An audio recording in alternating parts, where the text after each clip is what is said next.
তো হে ভিউয়ার্স, কেমন আছেন সবাই? আশা করব সবাই ভালো আছেন। তো আজকে আমরা এক্সপ্লেন করছি দ্য ওয়ার অফ ওয়্যারওলফ মুভিটা। আর এই মুভিটা বানানো হয়েছে খুবই সুন্দর একটা গল্প নিয়ে। তো এই জন্য আমি বলবো ভিডিওটা শেষ পর্যন্ত দেখার জন্য, আর নয়তোবা অনেক কিছুই মিস করে ফেলবেন। তো চলুন কথা আর না বাড়িয়ে শুরু করি আজকের ভিডিও। তো এই গল্পের শুরুতে আমরা দেখতে পারি একটা সায়েন্টিস্টকে, যে কিনা কোনো একটা এক্সপেরিমেন্ট করছিল, কিন্তু হঠাৎ করেই সে একটা অদ্ভুত জন্তু বের করে সেটা তার নিজের শরীরের মধ্যেই ঢুকিয়ে ফেলে। আর এই জন্তুটার প্রভাবের জন্য তার চোখগুলো পুরোপুরি নীল হয়ে যায়। তো এরপরে আমরা দেখতে পারি ল্যান্ডজন নামের একটা ডেলিভারি বয়কে, যে কিনা রাতের বেলায় গাড়ি ড্রাইভ করে ডেলিভারি দিতে যাচ্ছিল। তবে তখনই সে খবরে শুনতে পারে ইয়ান নামের একটা স্পোর্টস পার্সন গায়েব হয়ে গেছে। এটা শোনার পরে সে একটু টেনশনে পড়ে যায়, কারণ এমন করেই শহরে পুরো 5 জন গায়েব হয়ে গেছে। আর এরপরে ল্যান্ডজনকে আঙ্কেল জন কল দেয়, যে কিনা আজকে তাকে বার্থডে উইশ করে। আর তখন আমরা জানতে পারি আজকে তার বার্থডে। তো এই জন্য সে তাকে বলে যে তোমার বাসায় আমি একটা কেক পাঠিয়ে দিয়েছি, তুমি সেটাকে নিয়ে তোমার বার্থডে সেলিব্রেট করে নিও। আসলে যেহেতু সে তার থেকে দূরে থাকে, এই জন্য সে তার বার্থডেতে আসতে পারবে না। এখন যখন তারা কথাবার্তায় বলছিল, তখনই ল্যান্ডজন হঠাৎ করেই দেখতে পারে তার সামনে একটা ট্রাক উল্টে আছে। ল্যান্ডজন দৌড়ে এসে ট্রাকের মধ্যে চেক করে, তবে সামনে সে কাউকে পায় না। আর যখন সে পেছনে গিয়ে চেক করে, তখন এখানে সে একটা লোককে দেখতে পারে, যে কিনা অদ্ভুত একটা রোগের মধ্যে ছিল। মানে তার নিঃশ্বাস আস্তে আস্তে করে বন্ধ হয়ে যাচ্ছিল, আর তার রগগুলো যেন ফেটে বেরিয়ে যাচ্ছিল। আর যখন ল্যান্ডজন তাকে সাহায্য করার জন্য হাত সামনে বাড়ায়, তখন সেই অদ্ভুত প্রাণীটা তার শরীরের মধ্যে চলে আসে। আর এই জন্য তার বডির মধ্যেও সেই রিয়াকশনগুলো শুরু হয়ে যায়। তার নিঃশ্বাস বন্ধ হওয়া শুরু করে, রগগুলো ফেটে বাইরে আসা শুরু করে। আর তখনই আমরা সোয়ো নামের একটা গুপ্ত অর্গানাইজেশনের লোকজনকে আসতে দেখতে পারি, যারা কিনা এই ট্রাকটার কাছেই আসে। আমরা দেখতে পারি তাদের ক্যাপ্টেন ছিল এই মেয়েটা। আর যখন এই মেয়েটা তার সোলজারদেরকে ল্যান্ডজনকে ধরে আনতে বলে, তখনই ল্যান্ডজন একটা ভয়ঙ্কর বিস্টের রূপ নিয়ে নেয়। আর ল্যান্ডজন এক এক করে তাদের সবাইকে ধোলাই করা শুরু করে। যদিও তারা তার উপরে গুলি করে অনেকভাবে তাকে ফেস করার ট্রাই করছিল, তবে যেহেতু ল্যান্ডজন একটা ভয়ঙ্কর বিস্ট হয়ে গেছে, তো এই জন্য তার সাথে তারা কোনোভাবেই পারছিল না। আর যখন এই বিস্টটা গিয়ে সেই লিডারের উপরে আক্রমণ করার ট্রাই করে, তখন লিডার তার উপরে একটা শ্যুট করে দেয়। আর এই স্পেশাল গুলিটা খাওয়ার জন্য সে একটু দুর্বল হয়ে যায়। আর এই জন্য পরবর্তীতে সে যখন বুঝতে পারে সে তাদের সাথে পারবে না, তখন সে নদীর মধ্যে লাফ দিয়ে সেখান থেকে পালিয়ে যায়। তবে যাই হোক, পরদিন সকালবেলা যখন ল্যান্ডজন তার বাসায় ব্যাক করে, তখন তার প্রচণ্ড ক্ষুধা লেগেছিল। তো এই জন্য সে জীবজন্তুর মতো খাবার খাওয়া শুরু করে। সে পাগলের মতো খাবার দাবার খায়, তবে অনেক বেশি খাবার খাওয়ার জন্য একটু পরেই আবার তার বমি চলে আসে। তো এই জন্য বমি টমি করে যখন সে আয়নায় নিজেকে চেক করে, তখন সে দেখতে পারে তার চেহারার সঙ্গে একটা বিস্টের চেহারা। এটা দেখার পরে সে প্রচণ্ড ভয় পেয়ে যায় আর বাথটবে গিয়ে শুয়ে পড়ে।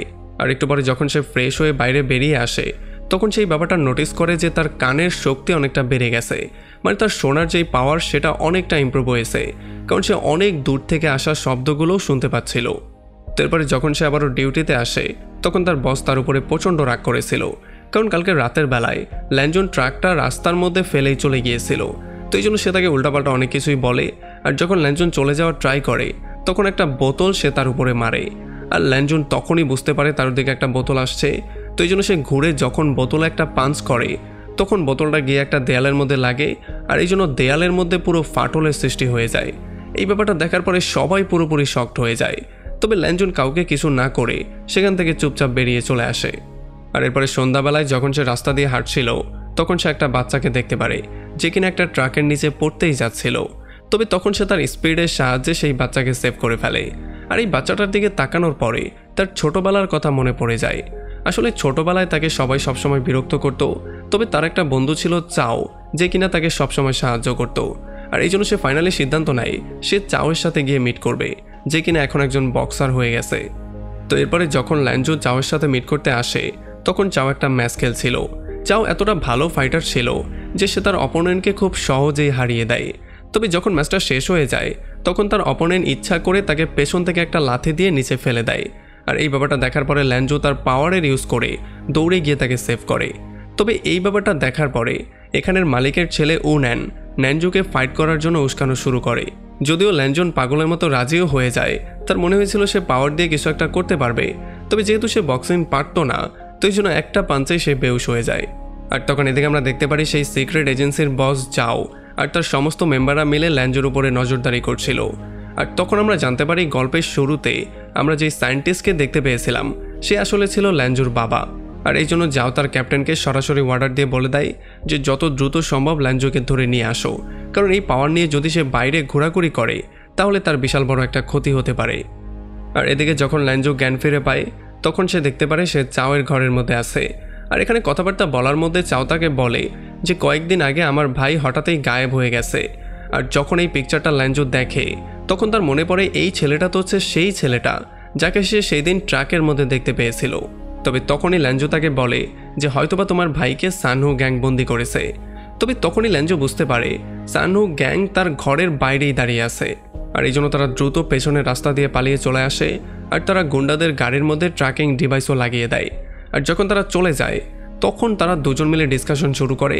আর চাও ফাইনালি তাকে জিজ্ঞেস করে যে এই গুন্ডাগুলো কেন তাদের পেছনে লেগে আছে। ল্যাঞ্জো তাকে বলে যে আমার শরীরের মধ্যে একটা অদ্ভুত রকমের ডিভাইস আছে, আমার মনে হয় তারা সেটাকেই পেতে চায়।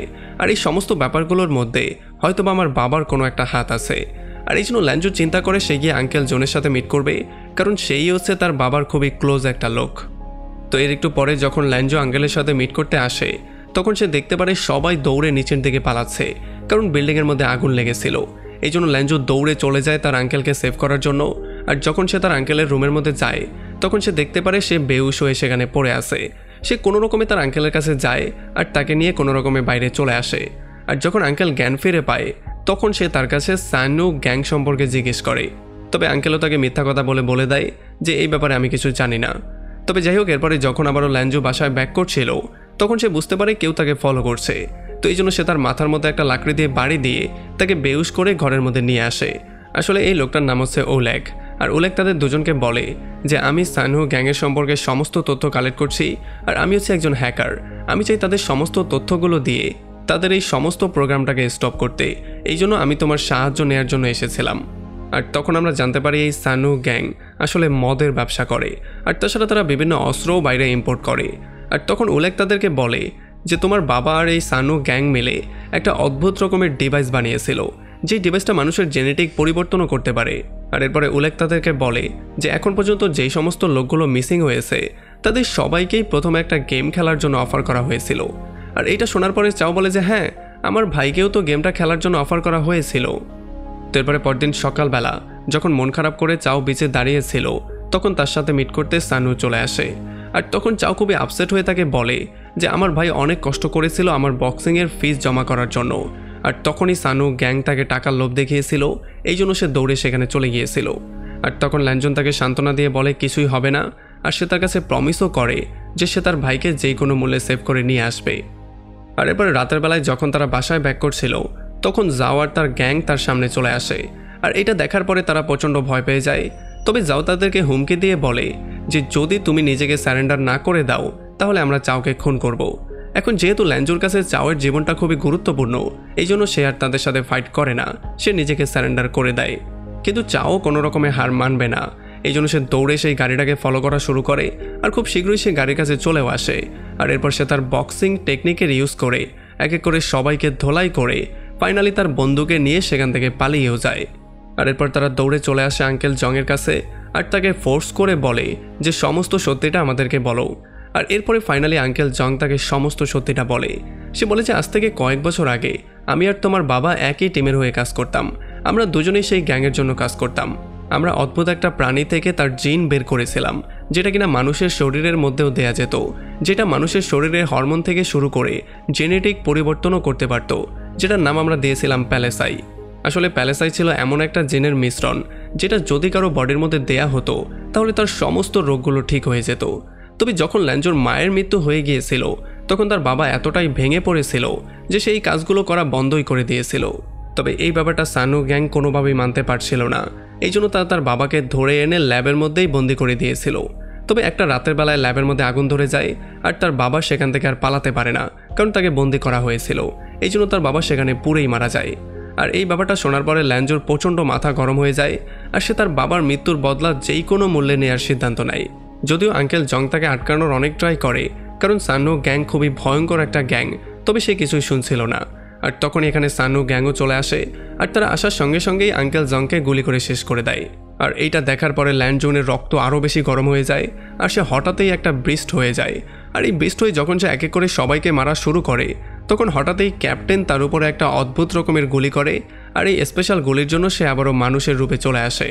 তবে এরপরে যতক্ষণে ক্যাপ্টেন ল্যাঞ্জনকে অ্যারেস্ট করতো তার আগেই চাও তাকে ধাক্কা দিয়ে বাইরে ফেলে দেয় আর সে নিজে গুন্ডাদের সাথে ফেস করা শুরু করে। আর তখন এখানে উলেগও চলে আসে, যে কিনা ল্যাঞ্জনকে গাড়িতে করে সেখান থেকে নিয়ে পালিয়ে আসে। সেদিন রাতে ল্যাঞ্জো আর বাসায় ব্যাক করে না, সে সমুদ্রের পাড়ে একা মন খারাপ করে বসেছিল। আর সে তার বাবার দেয়া সেই লকেটটাকেই দেখছিল, যে লকেটটা একটা সময় তার বাবা দিয়েছিল। আর এই লকেটের মধ্যে তার বাবার আর তার একটা পিকচার আছে। আর সকালবেলা সে এসে যখন সে উলেগকে এই লকেটটা দেখায়, তখন উলেগ এটা দেখার পরে একটা অনুমান করে যে এটা হয়তোবা কোনো একটা জায়গার চাবি হতে পারে।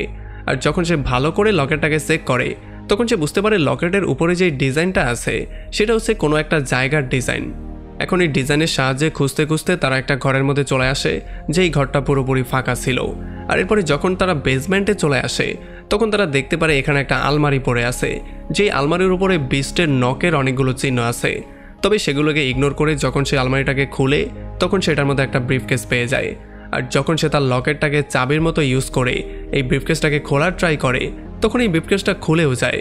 এখানে সে একটা টেপ রেকর্ডার পায়। আর যখন সে রেকর্ডারটা প্লে করে, তখন সে শুনতে পারে এখানে তার বাবার ভয়েস।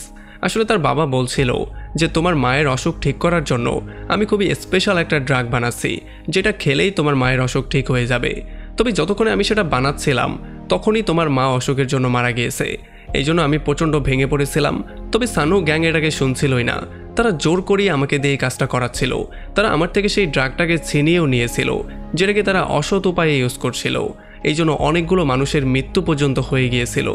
যদিও ল্যাঞ্জনের বাবা বারবার করে এই কোম্পানির অবৈধ কাজগুলো আটকানোর ট্রাই করছিল, তবে কোনোভাবেই সে কিছু করতে পারে না। এই জন্য সে তার ছেলেকে তার এই অপূর্ণ মিশনটা দেয়, যাতে করে সেই কোম্পানিকে ডিস্ট্রয় করতে পারে। আর এদিকে জাওয়ার তার গুন্ডারা মিলে আঙ্কেল জংয়ের ল্যাবের মধ্যে তল্লাশি নিচ্ছিল। আর ফাইনালি তারা সেই মেডিসিনটা পেয়ে যায়, যেই মেডিসিনটা ল্যাঞ্জনের বাবা বানিয়েছিল। তবে যখনই জাও এটার দিকে খুব মনোযোগ দিয়ে দেখছিল, তখনই পেছন থেকে তার উপরে কেউ আক্রমণ করে দেয়, আর এই জন্য তার সেখানেই মৃত্যু হয়ে যায়। আর তখন এদিকে আমরা দেখতে পারি ল্যাংজো আর উনেক মিলে অনেক কষ্ট করে সানু গ্যাংয়ের গোপন আস্তানা বের করে ফেলে, যেটা কিনা ছিল একটা শিপার্ড এরিয়াতে। উনেক তার ডিভাইস দিয়ে অনেক কষ্টের পরে ফাইনালি এটা বের করে ফেলে যে তারা একটা গোপন রাস্তা দিয়ে ঢুকতে পারবে। আসলে সে তার ডিভাইস দিয়ে হ্যাক করে অনেক রিসার্চ করে এই জিনিসটা বের করেছে। আর তখন এদিকে হেডকোয়ার্টারে চাও ছিল শুধুই একজন নর্মাল কয়েদি। তবে তখনই পাশের সেল থেকে সে তার ভাইয়ের গলার শব্দ শুনতে পারে। আর যখন সে জানালা দিয়ে চেক করে, তখন সে দেখতে পারে তার ভাইয়ের অবস্থা খুবই খারাপ। তো এই জন্য সে তাকে সান্ত্বনা দিয়ে বলে যে আমি জানি ল্যাংজন অবশ্যই আসবে, আর যেই কোনো মূল্যে আমাদেরকে এখান থেকে সেভ করে নিয়েই যাবে। আর তখন এদিকে আমরা দেখতে পারি ল্যাঞ্জো আর উনেক একটা গোপন টানেল দিয়ে সেই গোডাউনে ঢোকার ট্রাই করছে। আর যখনই তারা ফাইনালি সেখান থেকে গোডাউনে চলে আসে, তখন তার সামনে চলে আসে অনেকগুলো গুন্ডা, যারা কিনা তার উপরে আক্রমণ করে দেয়। তবে ল্যাঞ্জোর পাওয়ারের সামনে তারা কোনোভাবেই টিকতে পারছিল না। এই জন্য ল্যাঞ্জো তার ওলফের পাওয়ারের সাহায্যে এক এক করে তাদের সবাইকে ধোলাই করে। আর যখন তাদের সবাইকে ধোলাই করা শেষ হয়ে যায়, তখন এখানে উলেগও চলে আসে। তখন ল্যাঞ্জো চলে যায় চাওয়ার তার ভাইকে সেভ করার জন্য। আর উলেগ সেই সমস্ত তথ্যগুলো কালেক্ট করা শুরু করে, যেগুলোর সাহায্যে সে এই সমস্ত গ্যাংয়ের পর্দা ফাঁস করতে পারবে। আর একটু খোঁজাখুঁজি করার পরেই ল্যাঞ্জো ফাইনালি চাওয়ের সেলের সামনে চলে আসে। তবে এটার চাবি তার কাছে ছিল না, সেটাকে ধাক্কাধাক্কি করেও খুলতে পারছিল না। এই জন্য যখন সে চাবি খোঁজার ট্রাই করে, তখনই আঙ্কেল জং তার সামনে চলে আসে। আঙ্কেল জংকে জীবিত দেখার পরে সে পুরোপুরি শকড হয়ে যায়। তবে আঙ্কেল জং তাকে বলে যে যেই মেডিসিনটাকে আমি বানিয়েছিলাম, সেই প্যালেসাই মেডিসিনের সাহায্যেই আমি আবারও জীবিত হয়েছি। তবে তখনই স্ক্রিনে একটা ভিডিও প্লে হওয়া শুরু হয়ে যায়, যেখানে আমরা দেখতে পারি ল্যাংজংয়ের বাবার সাথে আঙ্কেল জংয়ের ঝগড়া হচ্ছিল, যেখানে আঙ্কেল জং চাইছিল এই গ্যাংয়ের সাথে মিলে সেই ওষুধগুলো সেল করে কোটিপতি হতে। তবে ল্যাংজংয়ের বাবা তাকে বারবার করে না করছিল। তবে আঙ্কেল জং তার কোনো কথা না শুনে সেখান থেকে ওষুধগুলো নিয়ে বেরিয়ে চলে যায়। আর ল্যাংজংয়ের বাবাকেও রুমের মধ্যে আটকে দিয়ে সেখানে আগুন ধরিয়ে দেয়, যে জন্য ল্যাংজংয়ের বাবার সেখানে মৃত্যু হয়ে যায়। আর এই সমস্ত ব্যাপারগুলো দেখার পরে ল্যাংজংয়ের মাথার মধ্যে আরও বেশি রক্ত উঠে যায়। সে বুঝতে পারে যে এই সমস্ত কিছুর পেছনে আঙ্কেল জংয়েরই হাত আছে। এখন যেহেতু আঙ্কেল জংয়ের সমস্ত গোপন তথ্য ফাঁস হয়ে গেছে, এই জন্য আঙ্কেল জং হঠাৎই একজন ভয়ঙ্কর বিস্টে কনভার্ট হয়ে যায়, আর সে ল্যাংজংয়ের উপরে আক্রমণ করে দেয়। একটু পরে ল্যাংজংও একটা ভয়ঙ্কর বিস্টে কনভার্ট হয়ে যায়। এই জন্য তাদের দুজনের মধ্যে ভয়ঙ্কর মারামারি শুরু হয়ে যায়। আর তখন এদিকে উলেগ সেই সেলের চাবিটা পেয়ে যায়, আর ফাইনালি চাও আর তার ভাইকে সেভ করে ফেলে। তবে চাও বেরিয়েই তার ভাইকে কান্না করতে করতে জড়িয়ে ধরে, আর এরপর তার ভাইকে নিয়ে সেখান থেকে পালিয়ে যাওয়ার জন্য বলে। আর সে নিজে চলে যায় ল্যাংজংকে সাহায্য করার জন্য।